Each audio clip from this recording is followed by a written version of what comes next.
नमस्कार मंडळी, दरवर्षी 1 ऑक्टोबर ते 7 ऑक्टोबर दरम्यान वन्यजीव सप्ताह साजरा केला जातो। सर्व वन्य प्राण्यांना संरक्षण देण्याच्या उद्देशाने सरकारने वन्यजीव संरक्षण अधिनियम 1972 व वन संवर्धन अधिनियम 1980, वन्य कृती योजना 1983 असे कायदे तयार केलेले आहेत। वन्यजीव त्यांचे संरक्षण व संवर्धन याविषयी लोकांमध्ये जनजागृती व्हावी, त्यांना माहिती व्हावी, तसेच झाडे असतील तरच भूतलावर जीवसृष्टी अस्तित्वात राहू शकते। म्हणून झाडे लावा झाडे जगवा या उद्देशाने ग्रामपंचायत भजियापारने वन्यजीव सप्ताह साजरा केला।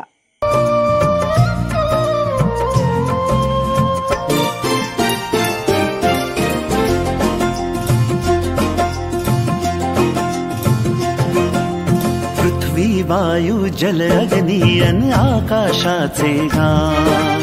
पृथ्वी वायू जल अग्नी अन आकाशाचे गान। वसुंधरा अभियान माझी वसुंधरा अभियान, वसुंधरा अभियान माझी वसुंधरा अभियान।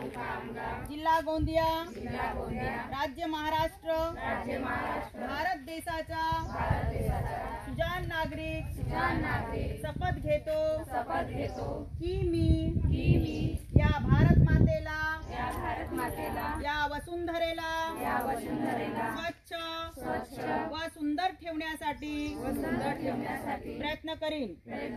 या वसुंधरेला या पर्यावरणाला माझ्यापासून कोणतीही हानी होणार नाही याची दक्षता घेईन।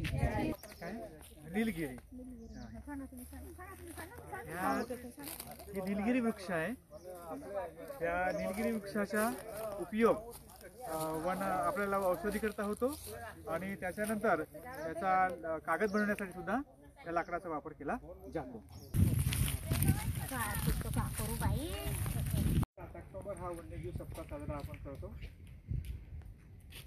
वन्यजीव सप्ताह साजरा करण्याचे उद्दिष्ट असे आहे की आपल्या वनामध्ये जे पक्षी असतात त्यांचे संरक्षण आणि संवर्धन करणे आणि वनाचे सुद्धा संरक्षण आणि संवर्धन करणे हा आपला उद्दिष्ट आहे वन्यजीव साजरा करण्याचा, सप्ताह साजरा करण्याचा।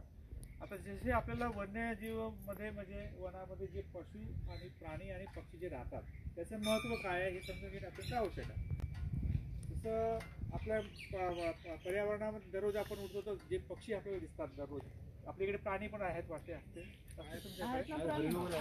तर ते प्राणी हरिण चितळ वगैरे नाही का हे सगळे आहेत। आता त्यांचे संरक्षण आणि संवर्धन झालं पाहिजे, त्याची शिकार होऊ नये ह्या उद्दिष्टानं आपण त्याचं सुद्धा जतन आणि संरक्षण करण्यासाठी हा सप्ताह साजरा करतो। आपल्याला त्याची झोप होत नाही आणि झाडाच्या खाली आपण गेला की आपल्याला थंडावा जाणवतो, हा त्याचा उद्दिष्ट आहे।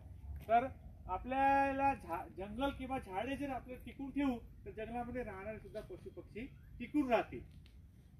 ह्या उद्दिष्टाने आपण हा वन्यजीव सप्ताह साजरा करतो आणि त्याचे जे महत्त्व आहे ते मी तुम्हाला थोडक्यात सांगितलेलं आहे।